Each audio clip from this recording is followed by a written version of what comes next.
गुरु प्यारी सात संगत जी, आज फिर से एक सुंदर सी साखी आप सभी को सुनाने जा रही हूँ। गुरु प्यारी सात संगत जी, आज की दुनिया में ज़्यादातर लोग आने वाले कल की चिंता में आज को जीना भूल जाते हैं। आज क्या करना है वो भूल जाते हैं। सिर्फ आने वाले कल की चिंता सताती रहती है, लेकिन वो भूल जाते हैं कि जो आने वाला कल है वही तुम्हारा आज है। कम से कम उसको तो जी लो। सतगुरु हमारा हर चीज़ में मार्गदर्शन करते हैं। आज की जो साखी है उसमें सतगुरु का इतना बड़ा संदेश छुपा है, जीवन से जुड़ा हुआ है कि जीवन को कैसे जीना चाहिए। हम हमेशा गलतियां करते हैं, हमेशा कल की चिंता करते हैं और ये सब के साथ होता है। हर एक कोई आने वाले कल के चक्कर में आज को खराब कर लेता है।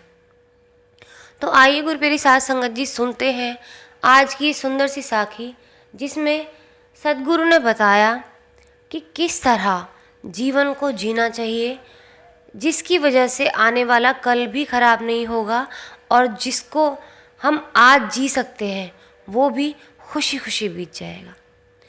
तो आइए गुरु प्यारी सात संगत जी, सुनते हैं आज की ये सुंदर सी साखी। ये कहानी है एक ऐसे जादूगर की जिसके परिवार में उसकी पत्नी और उसका एक छोटा बेटा था। तो गुरु प्यारी सात संगत जी, उसकी पत्नी जो थी जादूगर की, वो हमेशा सत्संग जाया करती थी, अपने सतगुरु को बहुत मानती थी, बहुत सेवा किया करती थी लोगों की। जैसे सतगुरु कहते थे उनकी बात को आंख मूंद के मान लेती थी। उसका जो पति जादूगर था बहुत ज़्यादा प्रसिद्ध था अपने इलाके में, और वो इतना प्रसिद्ध होने लगा था कि एक बार उसको राजा के दरबार से बुलावा आ गया जादू का खेल दिखाने के लिए। तो जादूगर को लगा कि आज मेरे पास मौका है, राजा के दरबार में जाऊंगा और ऐसा खेल दिखाऊंगा जिससे मुझे ज़्यादा पैसे मिल जाएं, अशर्फियाँ मिल जाएं, हीरे जवाहरात मिल जाएं। ज़िंदगी में बहुत छोटी मोटी कमाइयाँ कर ली, लेकिन आज मुझे कुछ ज़्यादा कमाना है ताकि मेरा आने वाला कल ठीक रह सके।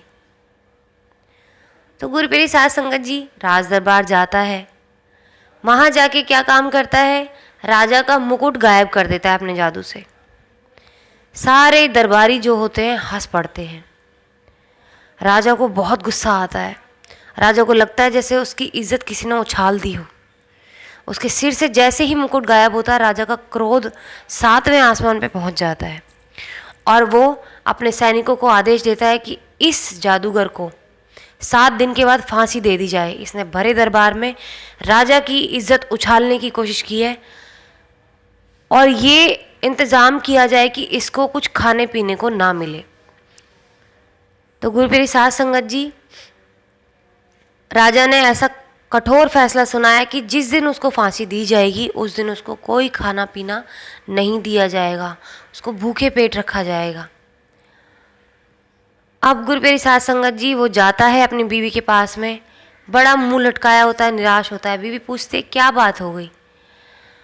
तो वो अपनी बीवी को सारा हाल कह देता है कि मैं तो गया था अपने कल के चक्कर में कि हमारा कल सुधर जाएगा, हमारा भविष्य सुधर जाएगा, राजा के यहाँ कुछ ऐसा खेल दिखाऊंगा जिससे मुझे बहुत सारे पैसे मिलेंगे, लेकिन मेरा तो आज भी खराब हो गया। राजा ने मुझे कहा है कि 7 दिन बाद मुझे फांसी दे दी जाएगी और मैं आने वाले उस समय से बहुत भयभीत हो रहा हूँ।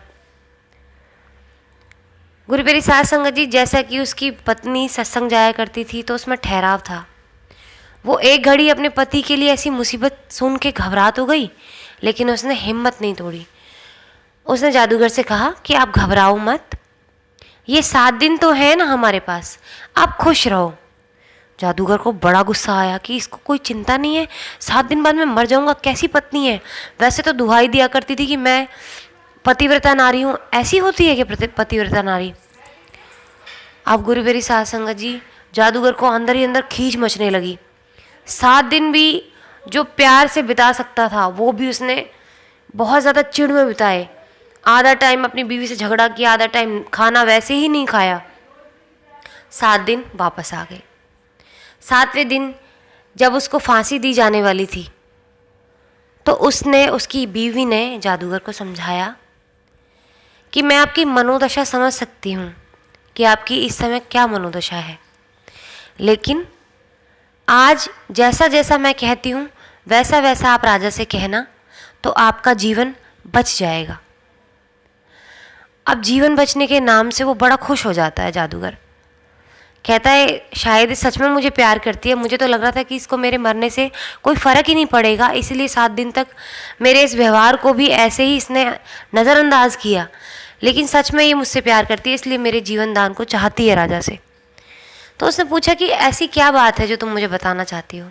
उसने कहा कि इन 7 दिनों मैं अपने गुरु के पास जाती रही, मेरे सद्गुरु ने मुझे कहा है कि आप सिर्फ राजा से इतना कहना कि आप उड़ने वाला घोड़ा बना रहे हो और अब मरने के बाद तो वो कला आप दिखा ही नहीं सकोगे, तो अब ये कला आपके साथ चली जाएगी, बस इससे ज़्यादा मुझसे कुछ मत पूछना, इतना ही कहना राजा से जाके।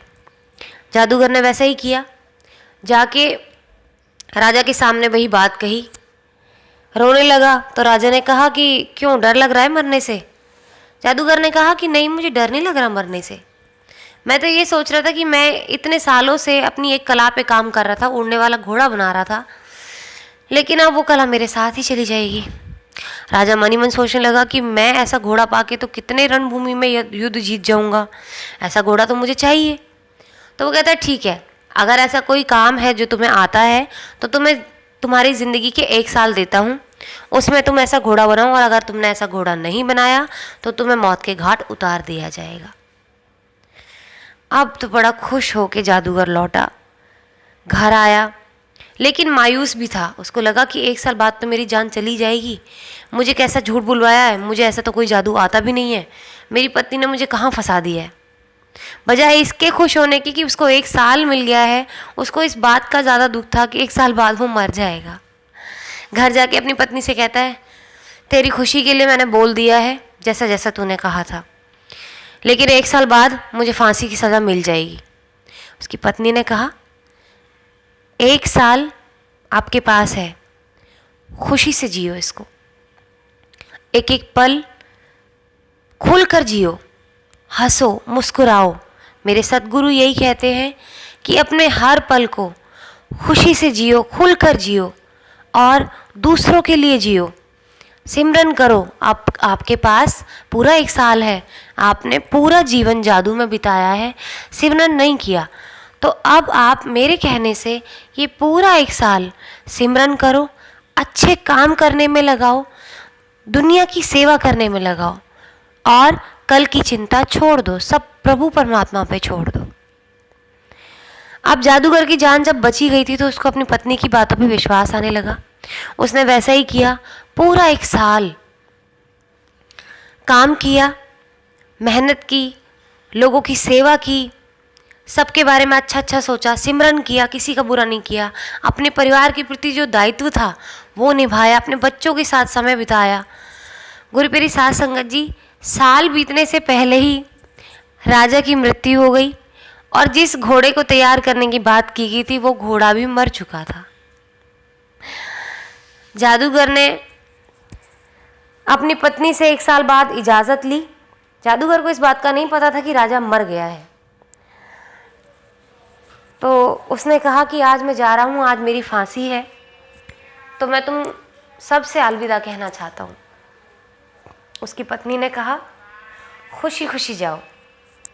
जादूगर को फिर उसकी बात चुभी कि इसने ऐसी बात बोली है, मैं मरने जा रहा हूँ और कहती है खुशी खुशी जाओ।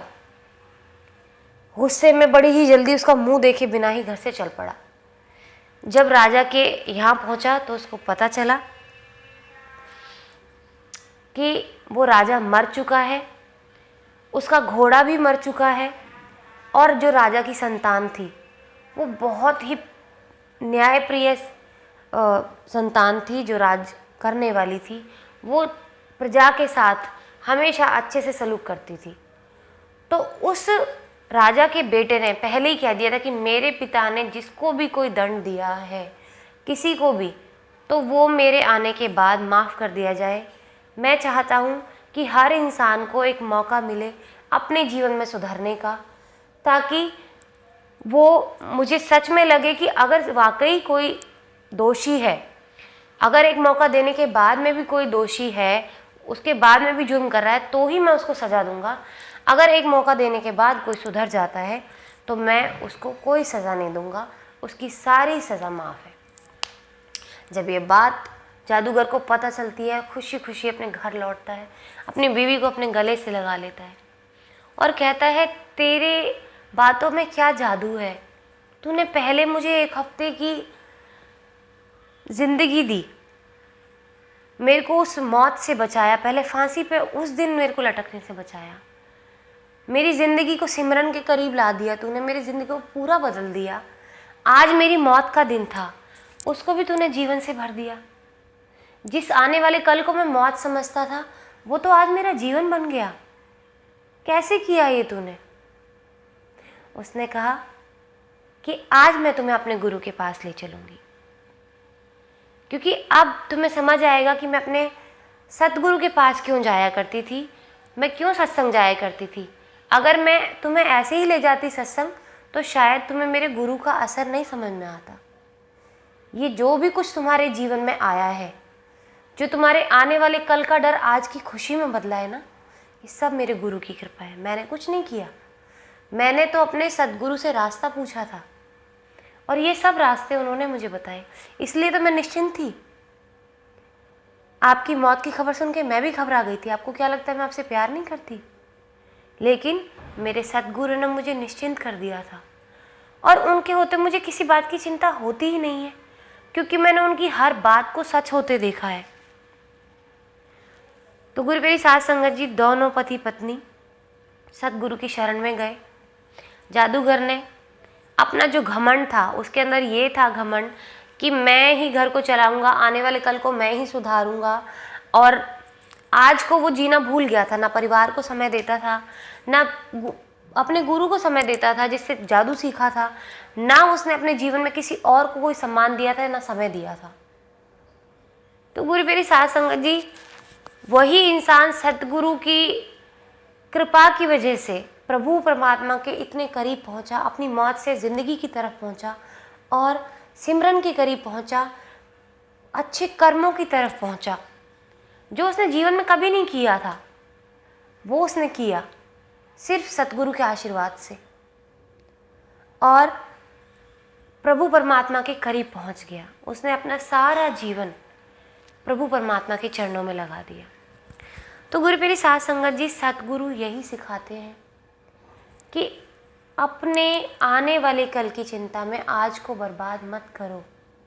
आज कितनी अनमोल घड़ी है जिसमें तुम सिमरन भी कर सकते हो, अपने कर्मों को भी निभा सकते हो। क्या पता आने वाला कल आखिरी दिन हो, तो उसकी व्यर्थ चिंता क्यों करते हो? आज तो जी लो, कम से कम आज तो तुम सिमरन कर लो।